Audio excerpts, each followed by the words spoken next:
Hello, friends. Welcome into the first Revved Up Livecast of 2025. Today is January 6th, 2025, and we are live once again. Showtime Bobby Chaffee.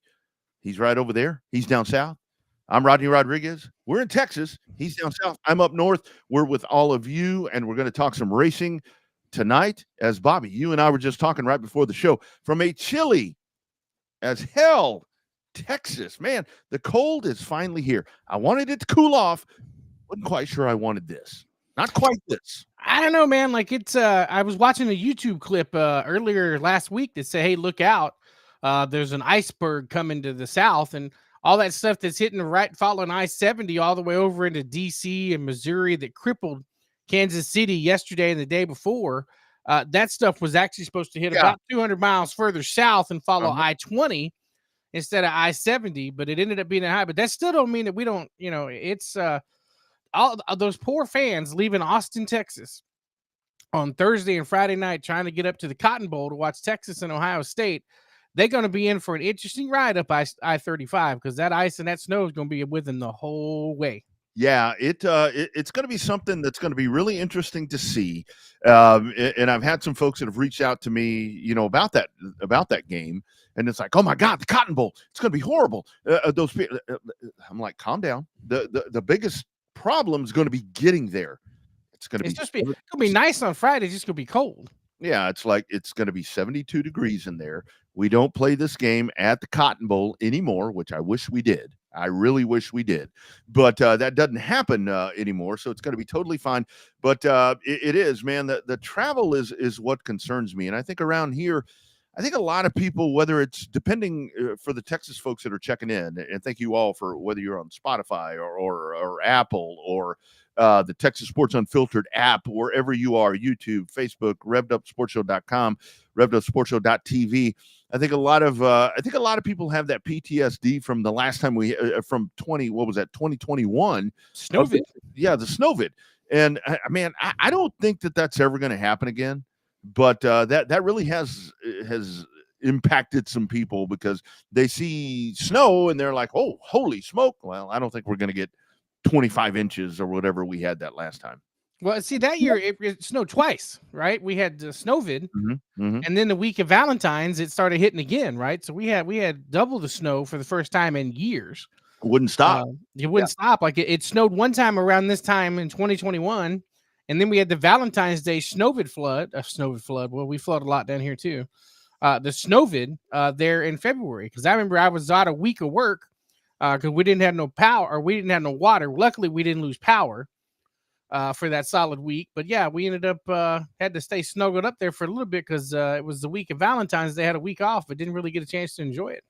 Yeah, and thank you all for already checking in on the YouTube line that is presented by Audiovisual Consultations. Great folks right there. Our lady Martha already checking in. Our man Pretty.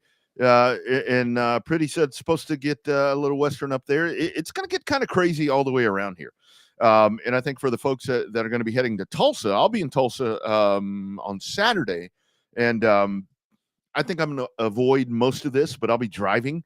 So, whatever. It's just kind of one of those things. But, yeah, the weather does kind of make things interesting when this stuff happens because it kind of shakes things up and it makes everybody a little kind of jacks them up a little bit. And I will say, before we dive deeper into this, don't go buy all the toilet paper. Don't buy all the water. Don't do all that. I don't think it's going to be quite that bad. I was talking to one of my coworkers up in Springfield this morning, and we were talking about doing a little planning, Bobby, for the Chili Bowl. And I said, dude, I said it's really cold up here, and he's like, or down here. He said, what is it, like 30? I said, yeah, dude. I said, fucking 30 degrees. He's like, I went out this morning. It was 10. So, Jeez. yeah, it's one of those things. It's comical, but at the same time, it does get pretty serious over here because it's different. It's very different. Yeah, I mean, well, we're just not used to it.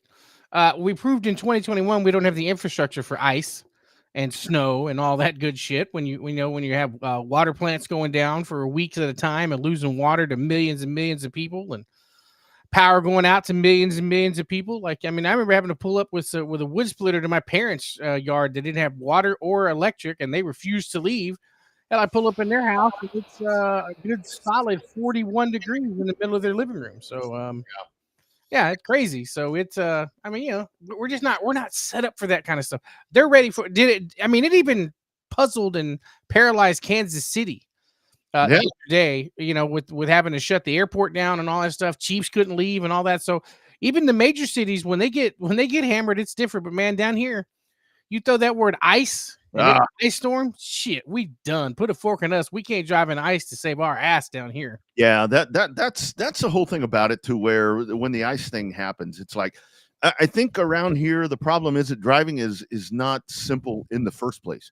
So when you throw that extra thing in there to where it's like a little wrinkle into the whole equation about trying to move around, it just makes it worse. I mean, people just kind of they can't figure it out, and that and it was so weird because that I think it was the year after that we had the snow vid here. The wife and I went to Wyoming. That's that trip that we went to Jackson Hole. And we're sitting there, and those people, I mean, it stays iced. I mean, it was in January, into January. It was like 7 degrees there. The wind chill factory, or whatever you want to call it, it was like negative, I don't know what. And they're just driving around, driving about 35 miles an hour, driving the speed limit, doing all these different things. It's like, man, how in the hell, it's totally different. It's like when the people up north come down here, Bobby, and the heat, they're like, holy shit, this is hot. And it's like 85. Like, yeah. Come here in August when the heat index is 120. Yeah. So anyway, the one thing that we did have this weekend, man, I got to tell you, I thoroughly enjoyed. And coming up here a little bit, we're going to talk to Christy Barnett, one of the most famous names that you're going to find out there out of Vado over in Arizona, as they are doing their thing out there with the Wild West Shootout, kind of on a little bit of a break right now. You had the Tulsa Shootout that was going on this weekend. I got to tell you, man, that Saturday, it was must-see TV. If you didn't have Flow, I'm sorry. Go back and find it, because you had Mr. Bell and Mr. Larson. Pretty cool to watch those two dudes get after it. They got after pretty hot and heavy, and I bet the best thing that Christopher Bell said when he got out of that car, he said, "I got 4 words for you. Thank you, Joe Gibbs." So I guess Joe Gibbs is lighting up his load and said, well, all right, you can go play around with all these other cars, I guess. Yeah. And that's really the thing right there with Christopher Bell. And I heard, I forget who it was, somebody that they were talking to, it was like Christopher Bell being back, and of course those are micros, being back in dirt track racing, I think is a really, really good thing. And there is no doubt about it. And the thing that I noticed with Christopher Bell was that dude seemed really, really happy on Saturday night. We see Chris on NASCAR race day, and even if he wins a NASCAR race, he seems very robotic. The other night, I mean, that dude was like a 15-year-old winning a hobby stock main event. Yeah, I liked his little mustache he tried to have grow in there, and made him not look as much. It made him look like a 15-year-old kid trying to grow that mustache for a fake ID. But definitely, he did seem excited. I think the racing was good, especially when they were talking about, 1 year I ran the bottom and got beat, and 1 year I ran the top and got beat, and this year I did the opposite and I won. And I mean, he beat out Larson. I mean, it's interesting. Like we always talk about, the Sirius channel and NASCAR in general only talks about the Derby and the Chili Bowl, And this year they were even talking about the whole Tulsa shootout thing. So Mhm. it's definitely moving up in the world in terms of its mainstream popularity, I guess might be one way to look at it. Because the Chili Bowl's already up there. Mhm. Hell, just think you better take you some of that. Start taking your vitamin C now, so you don't come back with the Chili Bowl flu like everybody else has when they leave there. You thought it was bad at the Derby. At least Yeah. you was outside there. Yeah, well, that's one of those things to where I'm going to be totally prepared for all of that. But it and I did see some people that I mean, Larson with everything that he does. I mean, the fact that he kind of shows up late and jumps in these cars and does really amazing things.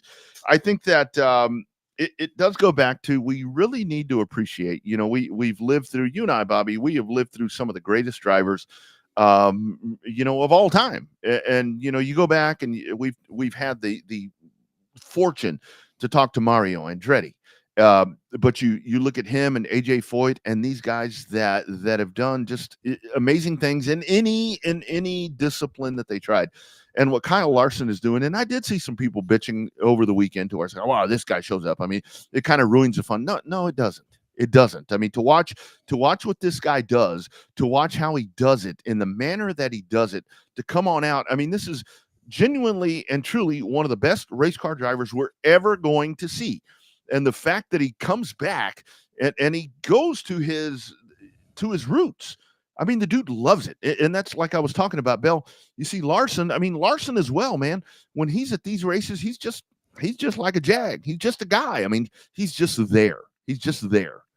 Well, I think that people forget that he's a week off of winning all that money there in Australia Mm-hmm. or New Zealand or wherever the hell they were down under. And so, I mean, I think that the fact that he went from racing the sprint car to racing the midget and the micros and stuff like that, I think that's awesome. It shows his versatility. But you mentioned guys that have Indianapolis 500 winners, AJ Foyt, Mario Andretti. Yep. Also got official, one of the worst kept secrets in racing the last week or so, is that Project 91 is back for Trackhouse and that Helio Castro Neves is going to be driving the 91. I think he'll make the 500. I think that there's enough speed there, but I mean, it definitely a little bit more buzz than when they announced that Mike Wallace was going to come and rejoin the race. So no, I saw that and I was trying to be just as nice as I can be. I mean, and that's a good thing right there where you have the tie-in with the Wallace name and Kenny and Rusty and all that. But I mean, I hate to say this, but who cares? I mean, yeah, great. I mean, and like you said, I would say that both of these guys, whether it's Elio or Mike Wallace, I mean, odds are they're going to make the race. I mean, it's hard to miss the race now. I mean, I think that's going to be the bigger story if one of these guys can't make the race because this whole system is set up, and that's part of the charter thing to where the shit's all going crazy. The bigger question that I have, with this, because the new charter thing that came out, I think they modified some of that to where, some different stipulations and so forth. What the hell's Truex going to drive? I mean, I thought Tricon.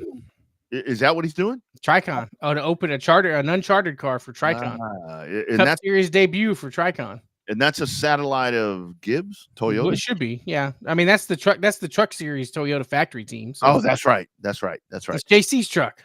That's exactly right. Yeah. So that's been solved. But yeah, it's all good. I mean, with that kind of news, but I think that just kind of overshadowing everything over the weekend was that you had these really, really cool races. We can talk about Dillon coming up in a little bit. I actually had reached out to our man Boo Carlisle, who I thought may be joining us to talk about the New Year's bash that went on over there with the street stocks at Dillon, but he kind of got roughed up. He probably still recovering. Still got his bell's still ringing a little bit from getting his bell rung down there. Yeah, he declined. He was like, man, some other time, if at all possible. I'm like, dude, that is not a problem. Also, did have set to join on the program our man Jamie Call, who is one of the driving force of the Texas Independent Racing Group that has revitalized and renewed the legends in Texas. But when we talk about weather and we talk about people that are doing great stuff, Jamie Call called me today. He's like, dude, I can't. He's a pilot. He's a pilot, for crying out loud. So yeah, he can't join us either. So that's okay. That's interesting. I mean, that's got to be an interesting going from what was it? Jim Knives, remember him in Houston? Yeah. The modified guy had a couple of plane travel airline companies that he owned. Mhm. Said he was flying in the sky the day of 9/11. Said it was the most freakish day of his life. So Oh my God. yeah, I can only imagine what that'd be like. That's I can crazy. only imagine how that felt for him. But so anyway, it's just a lot going on. Weather is going to be an issue for the week if you're here in Texas and in this whole region. I mean, it's kind of Hello? across everything. So let's go diving in. Let's go to the hotline for the first time tonight, and very excited here. We've got a bona fide superstar on this hotline tonight. We've been talking about with Flow Sports, with everything going on there at Vado over in Arizona with the Wild West Shootout. And this is a name that is going to be very familiar to many of you folks if you follow that racetrack, if you follow that that event. Man, we are super excited. We welcome to the Revved Up Sports Show. It is our friend Christy Barnett. How we doing, ma'am? Doing great. How y'all doing? We are doing awesome. How's the weather over there, Miss Christy? It's pretty clear right now, but the temperature's dropped a bunch. I think it's going to snow. Oh, Nice. I love it. Christy, thank you for taking the time after a busy weekend happening out there. Before we dive into everything that you have done, because a lot of this, I want to talk about you because you are so accomplished. Let's talk about that that Vado racetrack out there. Kind of give me some history on that, how it came about. A lot of people have a really special place for that racetrack. Yeah, it came about when it was about a year or two before COVID, and Royal had a racetrack in Las Cruces, New Mexico, and then we had one here in El Paso, and he was partners with us in the one in El Paso, and then COVID came along, and that just sort of everything just sort of slowed down, and the city out here in El Paso started giving us a hard time about putting in new septic systems and all that stuff for the neighborhood. So we just sold that racetrack, and then Royal was at the fairgrounds in Las Cruces, and they didn't really want the racetrack anymore, so they shut that down. So he built this brand new track out here between El Paso and Las Cruces. That's awesome. And it's absolutely first class. I mean, it's like a NASCAR track. He spent a bunch of money on it, and it is state of the art, first class. That's awesome. yeah, I've driven by there before. I haven't got to go to a race there, but even from I-10, that place looks like a show palace for sure. And then some of the different videos we've seen on social media with some of the press boxes and some of the different stuff. So talk about the racing over there. There for a long time, El Paso had some really underrated racing. I guess because it's so far out from the mainstream, racing in Central Texas and the Valley and, even the Houston and Corpus areas. Talk about that racing over there for a number of years. There's got to be a lot of really competitive guys and gals like yourself that came from that general area. Yeah, it's really funny because there used to be, we could race 3 or 4 nights a week in the area, and then everything just sort of went away. But there's always been a lot of talent come out of these two cities right here, Las Cruces and El Paso. And we had to always travel to other places to, get to go to bigger races. And it's just amazing the kind of competition that comes out of here. I mean, there's some really good drivers that's come out of this part of the country, and like Stormy Scott and Johnny Scott, and they started out here at Las Cruces. They were little go-kart drivers, and and then you have just up the road here, which is Albuquerque. That's where Josh Kane and Rob Mosley come from. And I mean, in this whole area, just within 175 miles, there's a bunch of good drivers that's come out of here. And over the last 50 years, I can't even remember. My brain doesn't work good anymore, but there's a lot of good ones that's come out of here. Yeah, absolutely. So Christy, mentioning that, I mean, just for folks geographically, Bobby and I, we're in Central Texas. He's down in the southern part, closer to the San Marcos part. I'm closer to Austin, a little north right there. Talk about the geographical part from El Paso to Vado. What is that mileage wise? Because I know for me, El Paso's a hell of a long way. How about that difference right there for you to go to Vado? Well, it's we're right on the edge of Texas and New Mexico. So it's for us now, Las Cruces used to be 60 miles to the racetrack. Oh shit. Vado is directly in between. So it's like 30 miles from our store in El Paso. I love that. So it's closer and it's right on I-10. It's the most fabulous location you can't even imagine. It's just right on I-10 physically. Mm-hmm. So, Christy, talk about this Wild West deal coming out. I always find it unique and pretty awesome, especially with the event of streaming services now, that you get a chance to see a racetrack get showcased. We see it with Vado, with the Wild West stuff. We see it during Speed Weeks with New Smyrna and some of the other tracks that have great history. Obviously, Vado, it pulls from all the generations of history with Las Cruces and El Paso.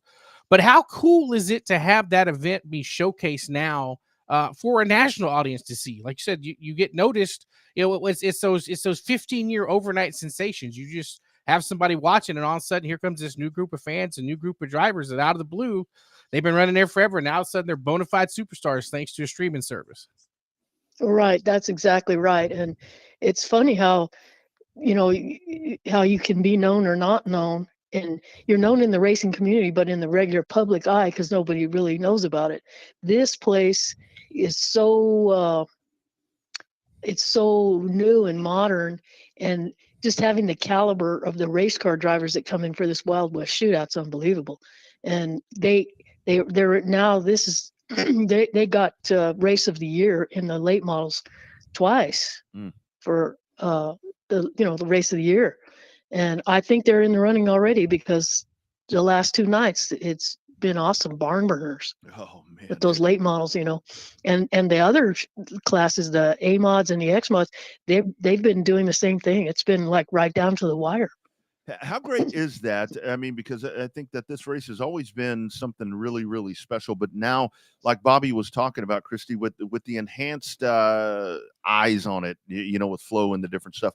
How great is that to be like kind of you were on the beginning stages of all this, to see this thing blow up, and you're still out there as competitive as hell.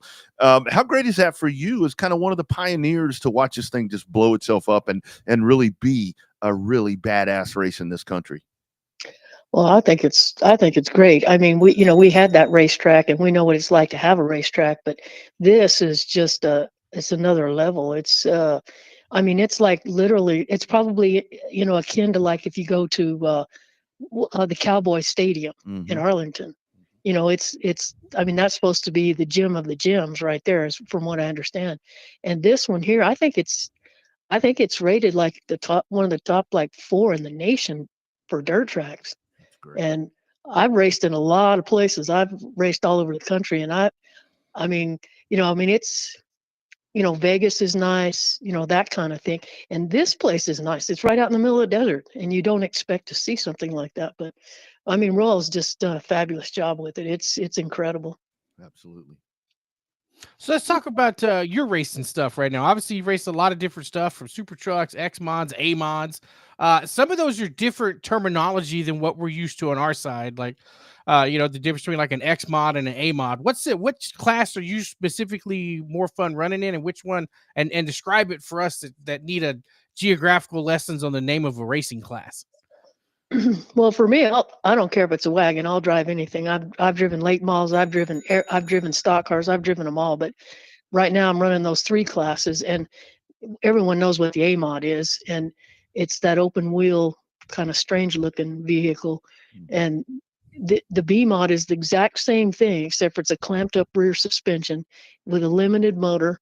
And some of the sanctioning bodies, depends on what you run. They make you run a 2-barrel carburetor or a 4-barrel carburetor with certain kind of motor packages, but they're limited motors and they're clamped up rear ends. So it's not a 4-link suspension like the A mod. A mod is based off more like a late model suspension.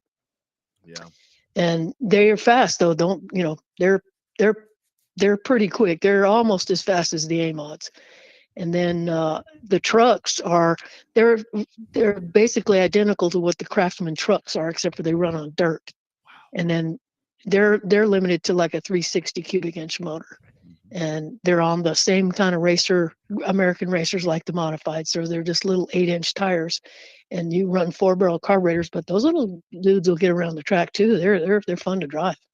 Yeah, I've always said I love the fact when you get a big horsepower package like that with a little bitty tire, that really makes it sweet when that starts happening. Christy, I mean, with your career, I mean, it has been so many. I saw the list of tracks, and of course, here in Texas, just all across everything that you have done. But I really want to ask you and hone into one of the things that as I've been working to talk to you. Tell me about this Bonneville Salt Flats thing. When you start hearing that, I correlate that with names that are, the names are infamous and famous that have done this. Tell me a little bit about that. That had to be really, really cool. And you're the swiftest lady that has ever done that.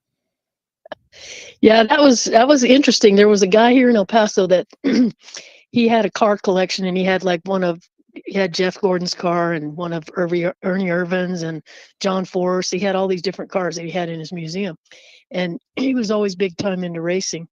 And he had a NASCAR that had a buddy that had a Busch team, and they had a car that they wanted to field at the Indianapolis 500. I mean, at the Brickyard 500.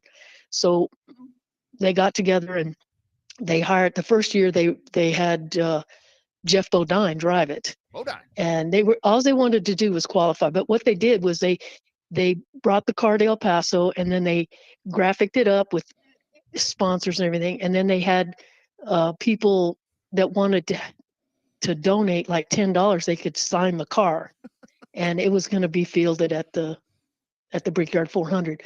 So they raised a lot of money for sponsorships and stuff doing it like that. And the first year, the motor blew up. So Bodine didn't qualify. So the second year they had Chad Chaffin. I don't know if you remember him from the trucks, but he came down.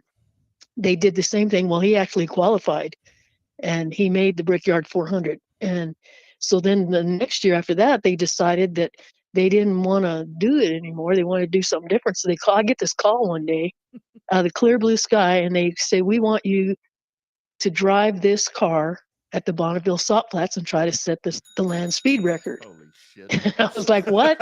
I was like, "What do you?" I said, "I turn left. I don't go straight." And I said, "Besides that, why don't you get, like Ashley Force or somebody that goes 300 miles an hour all the time to do it?" And they said, "No, we want it to be a local person, and we want it to be female, and you're the only one that we want to do it. And so will you do it?" So I thought, okay, I'll do it. So we got the car down here, and it ended up not being the actual car that they drove at the Brickyard 400, which I didn't know because they told me it was going to be that. Of course. But yeah, it was like a display car. It was one of AJ Foyt's display cars, and it hadn't even been started in 12 years or something like that. But anyway, we worked on it. We had different events around town. They called it Race El Paso, and the entire city got behind it. And people paid to have their names on the cars. If you look at the pictures, do you see all the decals and everything? Those are all sponsors. Yeah. And all the money that we raised we did it for a child literacy charity called Avance. So all the proceeds went to them. And they got a grant, and it got matched. So they got a bunch of money. And so we go out there, and I'm like,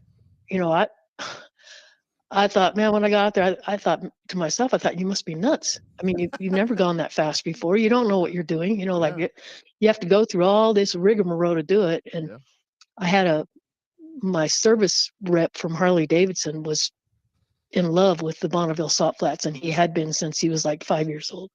And he was about 65 or 70, and he wanted to go. And he knew everything about it. So he could tell us what kind of gears to run and do all that. So we went out there, and we didn't even know. Well, when we left, we didn't even think we were going to make it because it had the wrong size push rods in the motor, and it had lots of problems, let me tell you. And we got out there, and it had a Detroit locker rear end in it. Oh shit! Which was not conducive to that. Yeah, and, right. I kept telling, I kept saying, man, this thing is squirrely. You can't, it wants to turn left. And the rear end was cambered. It was still set up to turn left from whenever it was raced. Mm-hmm. And it was very interesting. And they make you go do driver's license things.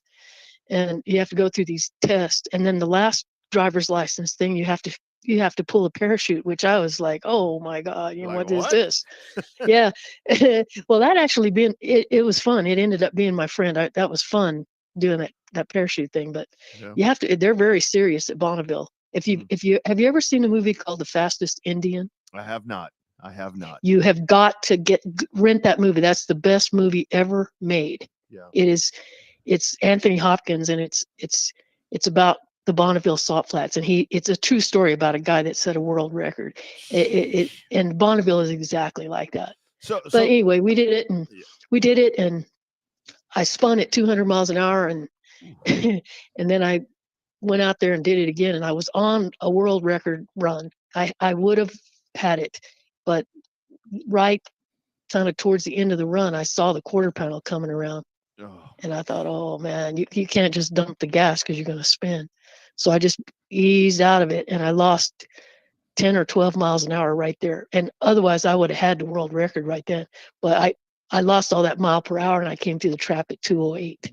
But I still got the fastest woman in the NASCAR. And the record that was set, that record is by a professional record setter that's sponsored by corporate sponsors.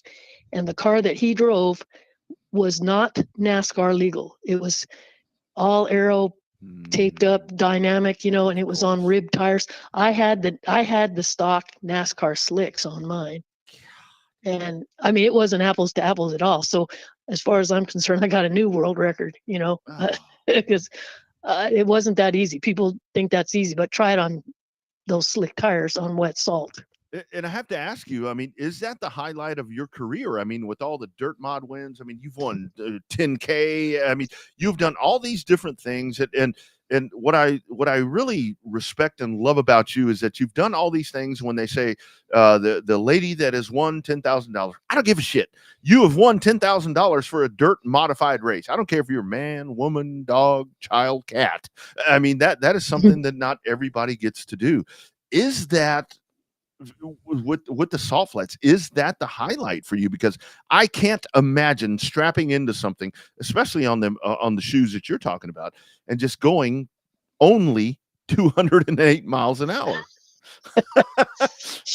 Well, I have stories. I have stories that nobody else has. And and it was once in a lifetime opportunity. And I have a picture. I know I have to be the only person on the face of the earth that has a picture of a NASCAR with a parachute out behind it. Oh my God.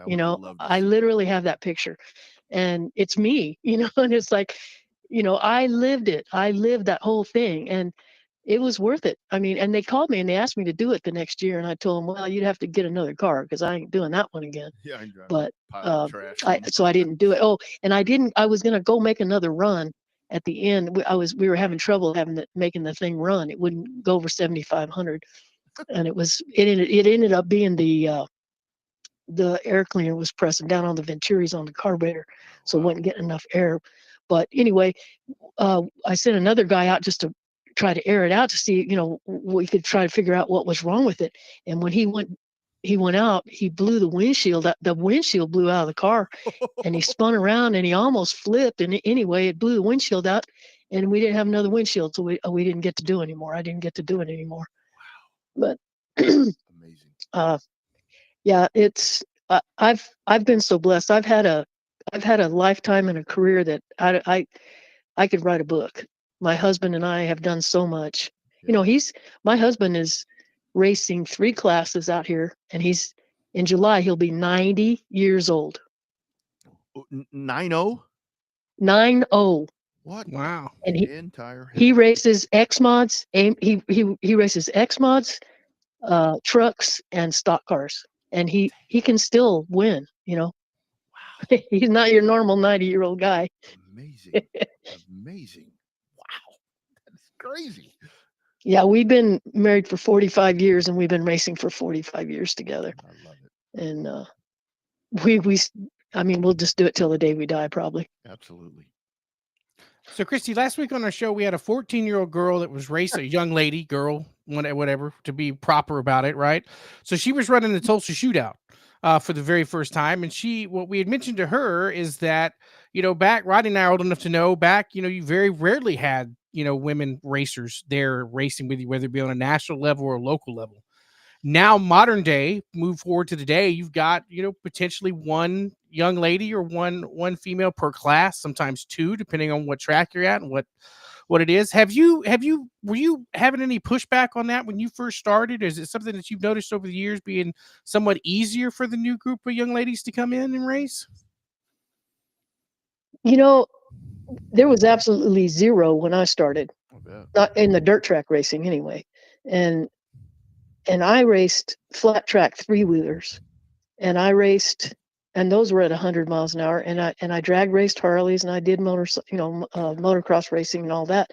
And when I was the only one for many, many, many years.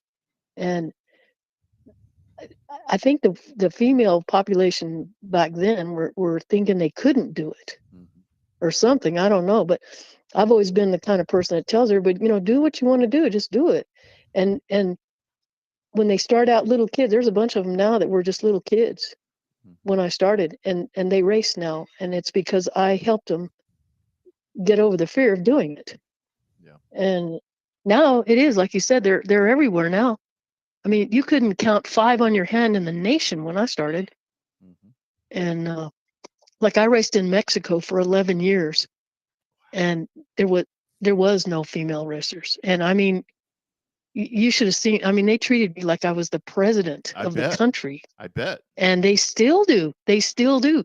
They come over here now, and they come over to Vado now and watch, and they all these people, oh, you remember me? I was 5 years old, or I was 3 years old. It's like, no, I don't remember La you. Chica. But, You're La Chica. but they're still fans. They're fans for life, Wow. That is amazing. And Christy, how great is it for you, the fact that this amazing career that you've had over 40 years of doing this and every different discipline that you can think of? I mean, like you're talking about, I didn't know about the motocross part. Let me ask you about that. So because we lean heavily on motocross around here. Motocross, when you jump over to racing dirt or pavement or whatever, when it comes to car racing, motocross or dirt bikes, whatever, that right there was the first that's the first extreme sport. I don't think people realize how hard that is. Well, as a rule, if you interviewed a bunch of really good race car drivers, I guarantee you 95% of them came from a dirt, like some kind of a motorcycle racing background.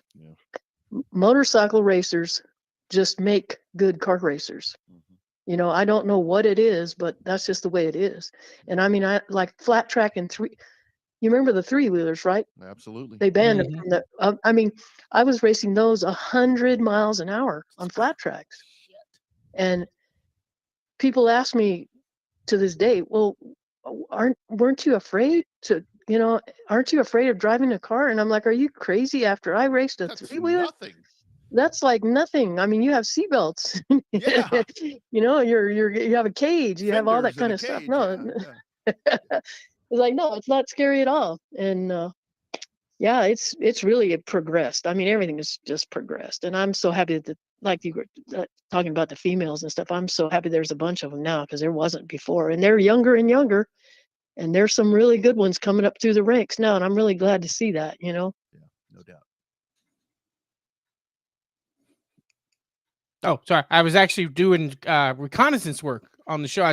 I did want something really cool, and I Googled you, Christy, and I got to say, it's pretty awesome. All the cars you raced, all the stuff that it shows, that's pretty cool. When you Google yourself for lots of good things. But so when it comes to the shootout, as any racer knows, they don't try to go finish second. Is that your goal? Is you just dominate all week when it comes to the shootout and at the home track, or is it? Do you get? Are you experienced enough where you're like, well, sometimes a good night's a top 3 because the track may not come to us? I mean, what's your gut telling you for these next couple of races coming up there at Vado? Well, first of all, you got to finish, and that's hard to do sometimes. Based on like the weather because of the track conditions or the cars, it's always a 50% chance that you're not going to finish the race because of something. Like last night, I won the B main. I mean, in the X mod, I was winning the B main with like 3 laps to go, and I was winning it. I mean, it was won, right? Mm-hmm. And they threw a yellow flag, and under the yellow flag, my motor blew up. Oh shit. So it was a bummer because I want to shoot the guns at the Wild West Shootout, and I know I can get I've had things happen. I've been in the position where I had an A-mod race one time, and it was just circumstance that cost me the race. And I want to shoot the guns, Yeah. My whole goal in life is to win. I don't want to be second, but I've done it so long now. It's like water off a duck's back. It either happens or it doesn't happen, and I'm not going to lose any sleep, But I want to do good. Yeah. And with the caliber of drivers that come to this race, it's hard to even get into the show. Those B mains are like features, I mean, it's hard to even make the show, and much less win. But I think I stand about as good a chance as anybody else. I think you do too. And I mean, how great is that for you? Because after all the years, I like to call it tenured. I don't like to say veteran. I don't like to like myself. I race a lot of years. I don't race very often anymore. I'm more focused on this and other stuff. I'm tenured in racing. So how great for you that when you with this event, I mean, that you get out there because, like you said, a B main, whatever. That is an A main at every dadgum racetrack around the country, that you still get out there with all the young talent. And I don't care, again, like I said, male, female, that you get out there and you're still beating them. How gratifying for you, Miss Christie, that you can still do that right now. I'm just blessed that I can do it, and it's just fun. I mean, I have so much fun doing it. That's why I said I don't care if it's a wagon that I drive. I mean, the whole experience of it, and I'm just an extremely competitive person, and I'm not going to give it up. It's just like my husband. He's the same way. I mean, and I'm not as old as he is, but I'm not no spring chicken either, and I don't let that get in my way, So, and it's funny racing against young kids. It really, I mean, there's one that was there last night that he's fast. I mean, he's fast, and he's 15 years old. And that's what he does now. He goes with his grandfather, and they go to all these big races. And I think they said he raced 100 races last year. Yeah. All big shows. Yeah. So you can't get better unless you go with people that are better than you are. So that's the way I've always done it. That's what I'm talking about. Well, Christy, best of luck on the remaining races of the shootout, and here up in 2024 again, here up in 2025. And we look forward to following you and all your accomplishments up to this year and in the coming seasons going forward. Thanks for joining the show.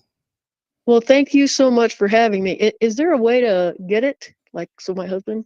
Yeah. I'll send you a copy of this once we're done. It's on YouTube and a bunch of different places. So I'll get this sent over to you. I'll actually clip your portion right here so you don't have to listen to all the other BS that we've been talking about.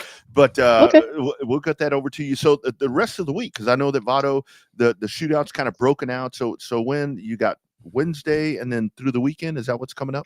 Yeah, Wednesday and then Friday, Saturday, and Sunday. Absolutely.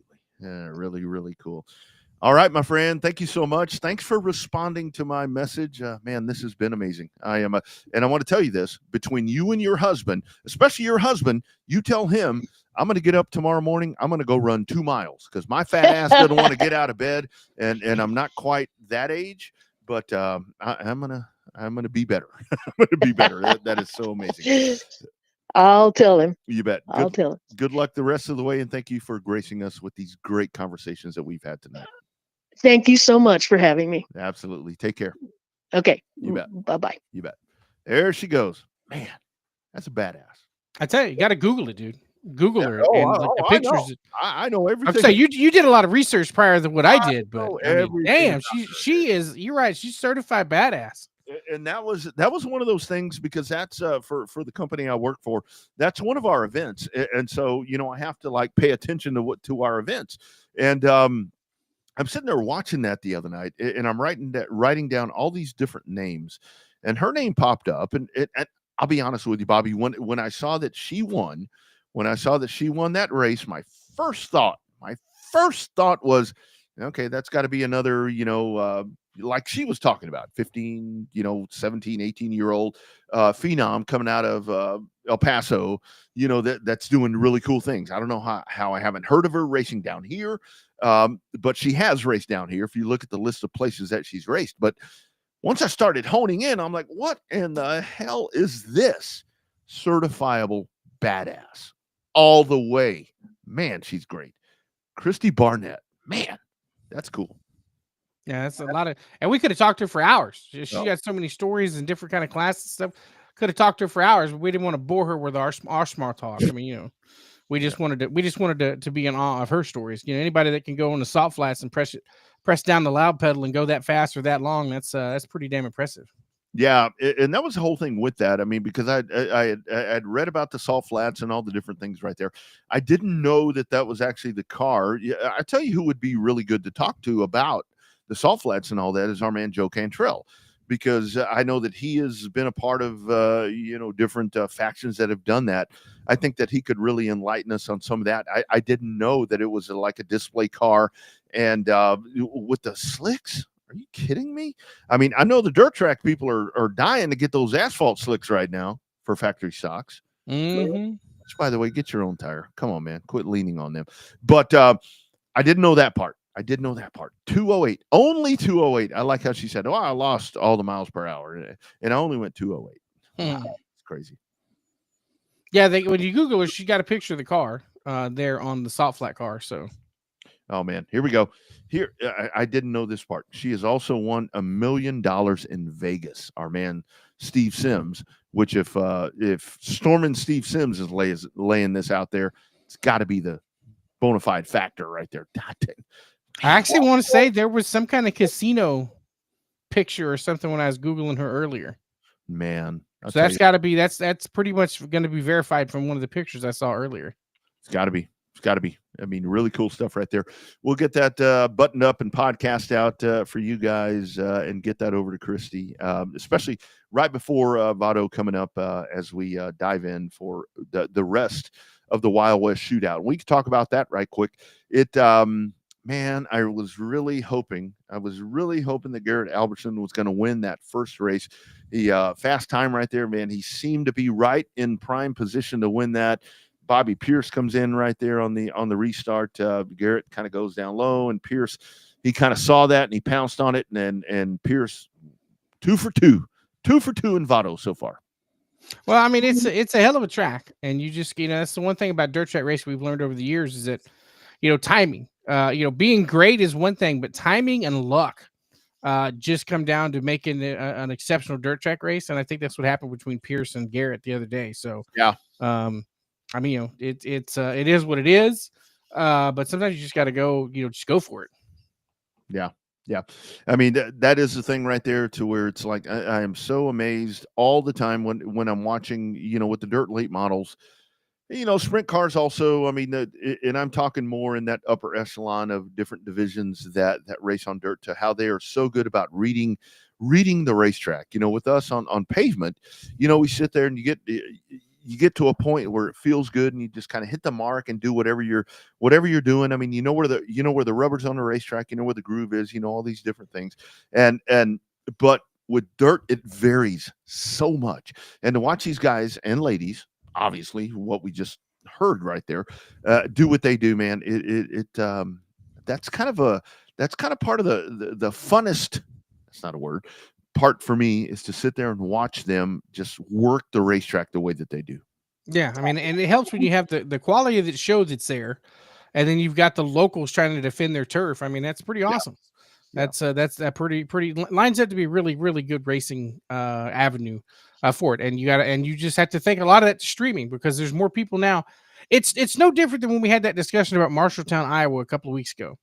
If I watch it from the comfort of my own home in Central Texas, that's one thing.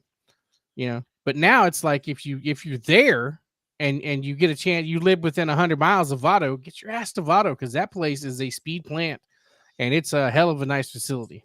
Yeah, I've heard nothing but really, really amazing things about that place, and it has definitely moved its way up onto my list of places that I plan to be. And the whole thing is, if you want to go to Vado, if you want to go to one of the racetracks in Texas or around these places, there is one thing that you should have on your phone, and it is the My Race Pass app, because you can follow along with everything that's going on. Take a look at what My Race Pass can do for you. Welcome to the My Race Pass app, the #1 app for motorsports fans. We want to make sure you get the most out of your My Race Pass app experience. With your new free account, you can use the My Race Pass app to see race day information, including event entries and official lineups and results for over 600 organizations across North America. You can also see track information and purchase online event tickets for select tracks. With your free account, you can also search for a track or series on the My Race Pass app and favorite their profile to receive news and race day notifications on your mobile device. To see more information and to see which app subscription is best for you, be sure to visit getmrpapp.com. My Race Pass, the ultimate. You damn right. Download that thing and have it with you when you are at the racetrack, and you will know everything that is going on. My studio here, which, Bobby, you won't believe this. So yesterday, we were trying to, Tracy was home and she was doing some, I wouldn't call it spring cleaning. I guess I'd call it January cleaning, doing all these different things. I had never cleaned this studio from the time that we put it together. So I actually came in here and did some deep cleaning and was looking around at how it's evolved and all this stuff. And it's evolved because of our man, Tom McKay at Audio Visual Consultations. You see it right here behind me. If you're outside of Texas, avconsultations.com.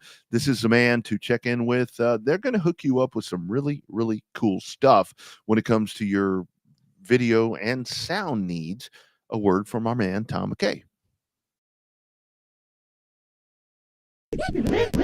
Hi, this is Tom McKay with Audiovisual Consultations. Today's home electronics can be a bit daunting. My company has spent the last 36 years making sure they are not. For those of you who have not experienced our services yet, we'd like to invite you to give us a try for all your home electronics needs. We carry all the major brands of televisions and stereo equipment at prices you can't find in stores. And we come to you. There's no need to leave your home to find great pricing and incomparable service. No traffic and experienced sales geeks or pushy showroom tactics. We believe in having some fun and dreaming big. You have a dream for your home entertainment? Let us know. We can make it come true. And we are always there to help after the job is done. We cultivate clients for a lifetime by treating everyone like their family. No, not those family members. I'm talking about the ones you actually like. So relax, hug your kids, make love to your wife, and smile. Then, when you have a moment, give us a call at 255-8678. That's 512-255-8678. Or online at avconsultations.com.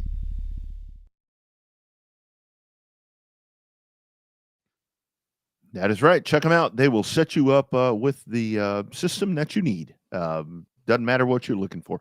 I like to call it, for race fans, your home speedway system.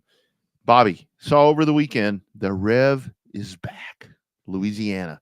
It's kind of sitting right there. That's one of those places you kind of drive by that. It's sitting there, Revolution Park.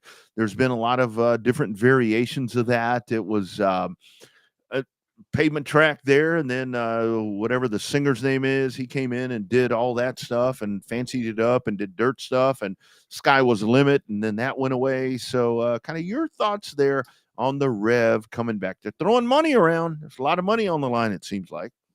Well, we'll wait and see attitude on it. I mean, it's not the first time that place has been open, not the first time that place has been closed. So we'll see what happens with and not trying to talk disrespect about any potential promoters over there, the people that are running it. But sometimes, you're the prior experiences that you have at a racetrack, lean on a new promoter, right? And so some of that carries over, because some people don't know that they could care less whether it's John Smith or David Atkins running that show, because of the fact all they know is that they've seen the sign with the Rev and they've been over there.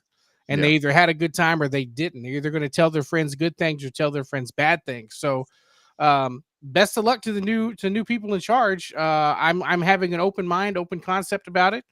to just see what it's going to shape up as. I'm sure we'll have some friends that'll be part of that deal in the announcer community, and definitely have ones that'll be part of it in the streaming community as well. So I'm just keeping an extra eye open, kind of just peeking, hoping for good thoughts. I mean, I'd rather see it open back up as a pavement type track, for asphalt style cars on the concrete. But hell, we can't keep the one we got going in Houston going real good. So no reason to set another one up for failure in Alabama. Or Louisiana. Well, that's always been my thought, and there's a really good chat going on right now on LoneStarSpeedZone.com about kind of something of that topic when it comes to with Houston and so forth, and what needs to happen, and all of that. I mean, I really think, and that's the reason that I wanted to talk to Jamie Call this evening, and we'll talk to him in the next couple of weeks, because I really think that it seems like, because you look at Nashville and some of these tracks, I mean, they really are relying on legends and legacies and bandoleros and all these different things that are kind of the driving force to those things. But my thought about the Rev is that it's going to be one of others. I mean, it's going to be, I would say, if I was going to make the investment and apparently it's been purchased, and that's where we get into this conversation all the time, to whether it's been bought or I don't know. I mean, apparently it's been purchased. So if it's purchased, they do whatever the hell they want to do with it. If they want to drop dirt on it, that's fine. If they want to put ice on it, whatever. If they want to turn it into Schlitterbahn, they can do whatever they want to do, because it's theirs. But I do think that racetrack, to me, in its current state, we've seen the pictures on Facebook and all the social stuff. I really think that could kind of be that place that could, for pavement racing, that could do some really cool stuff. And that's, I go back to the conversation on Speed Zone, to where it's like, Rodney, I mean, you're wanting super late models to race every week. No, I'm not. I want one or two races there. And I think that's where Louisiana, where that place is located, I think could really do some cool stuff. I don't think that dirt is the answer, but you know what? I'm not paying for it, and I've seen the purse payout, and they're saying that they're going to pay this money, and they're probably going to. I'm sure they're going to, but it's going to be one of many, Bobby. There are a lot of these racetracks. Do something different. Do something different is my thought. To your point, do something different. Well, I mean, I think that they got smart when they were taking a lot of the same rules as the corresponding dirt tracks within a couple of hour radius of their home base there in Monroe. So that makes sense. Keeping the rules the same with Crate Racing USA. Some of the street stock rules are the same. Factory stocks are the same as all the other classes around there. So that's a good way to draw in cars. But the problem is, how do you differentiate yourself from the other racetracks? That's my point. That's the problem. So it's hard to, at least here, it's the same problem we face in South Texas, with the three main tracks being so close together within proximity, a couple of hours of each other. So it's a challenge that they're going to have to figure out, and it's a challenge they're just going to have to find a way to make work. So, yeah, I think that they're just going to have to try to blend in there. And that was one of the things, this weekend, with everything that we saw going on in Tulsa, at the Tulsa shootout, to where I posed a question about about teardown, with everything that's going on there at teardown, and it's like, well, I would do that if they paid a better purse. I mean, I'm sorry. I mean, people spend a lot of money that you're not going to recoup regardless, and that's totally secondary about this. I just think that this place would be better off being a pavement track, and that's. I don't know, because like we've talked about on here so many different times, and I don't say that because I think there'd be a massive influx of people coming to race sportsmen or pure stocks or trucks or modifieds or whatever from Texas, Alabama, Mississippi, whatever. But I do think that this could be that central location, because you look at Modifieds of Mayhem, they don't want to come to Texas. They don't want to come this far. I think that you would be better off there. I think Pro Late Models, this new Pro Late Model thing that's going on, Rogers Dabs is doing this Pro Late Model thing. I think that that's a better location maybe than Texas. And no offense to Texas, because I'm all about making HMP work, or HMS as it's been called. But I don't know, man. I would love to see it stay pavement. yeah, I mean, it's a catch-22. But best of luck to the owners. I mean, when you're sticking your neck out like that and putting money on the line, I mean, that's, no different than our man Cord Beer down in Texana. Got to put your money where your mouth is, and he puts it there multiple times a year in investments. So maybe they'll do the same thing over at the Rev. Yeah. Yep. See how that all works out. The rules are posted. Oh, I don't know if the rules are posted, but the payouts are there. And that's the one thing that's going to get folks animated and get them set to go.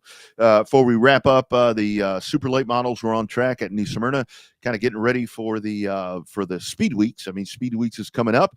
And I did see ASA, the ASA Stars Tour, really doing a huge thing right there to where we're back into this war again, where Ricky Brooks has done a really good job with UARA, to where he's rewarding money. It's more money, not points, to crown a champion.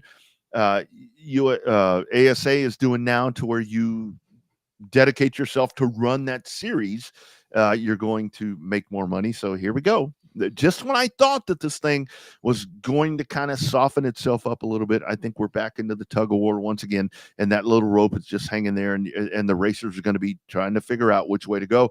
I've seen a lot of really good teams that have opted that they're going to run ASA. I've got all of those dates on my calendar to where it's like, God, I mean, they're right on top of each other. I mean, that sucks. I mean, that kind of sucks to me. Well, if you're a race fan of that type of genre or that particular class of cars, it does make it more complicated because when you go, you want to see the best of the best, especially on a national tour. So that gets rough having to do it like that when they're fighting for racers. You can only have Bubba Pollard can only be in one track at one night. So that's the problem. Yep, that's right. It is Gavin Boschel that wins the Red Eye 50 at New Smyrna. He wins that over who was that? Monahan. I think Monahan in the 47 car, which is one of the ones that's a car that JC is wrenching on, that Caden had been a part of. So really good start right there. And Renfro Jr. in the 00 is the third place car.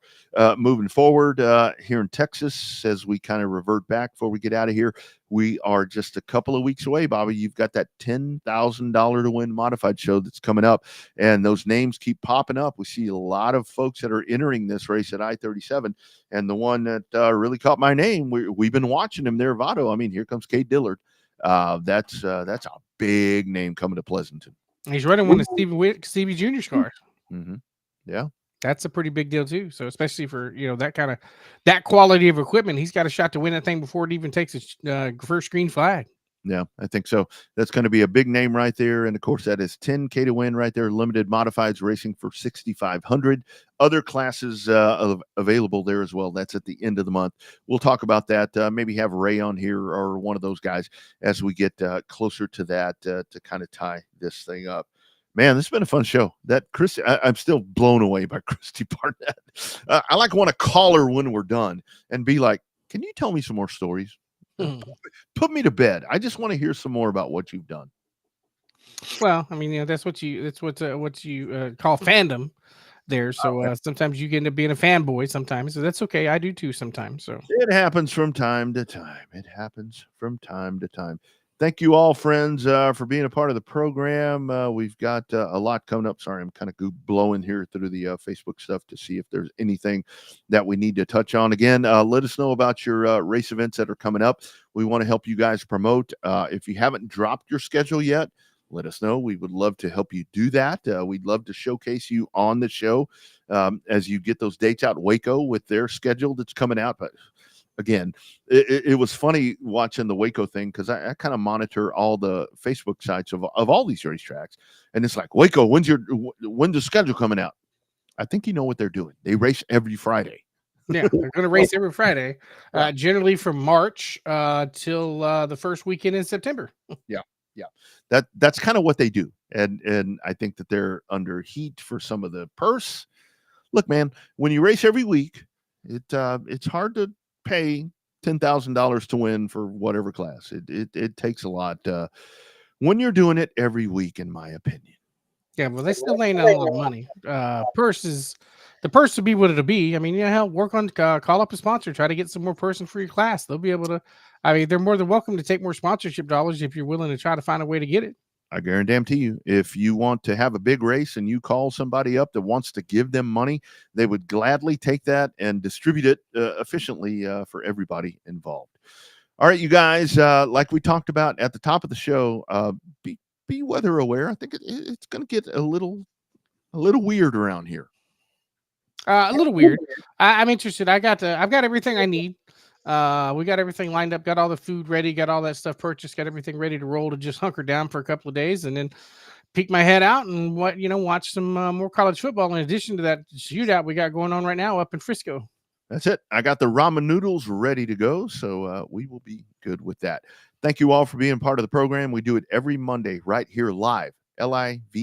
We are live. This shit is not recorded. So you guys check in with us. We strive to give you guys great content each and every Monday right here on the Revved Up Sports Show and the Revved Up Livecast. Bobby, final thoughts, my man? Everything okay on the... I know you've been going through a lot, so I worry about you and hope the best for you. Yeah, he's rolling with it.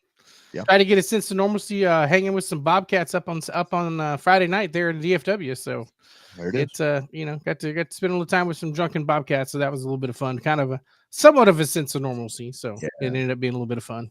Yeah, that will always take care of that. How about my man from Vandegrift? Were you blown away watching that guy? So was he a receiver or what?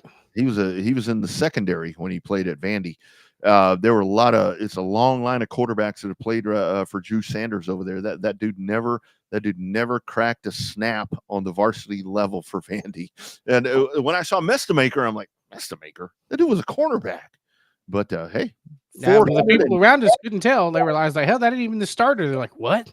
Yeah, 442 yards for that dude. So yeah, really. He made it interesting there towards the end of the game. That was for sure. It did. It was a good contest. But they didn't run out of beer.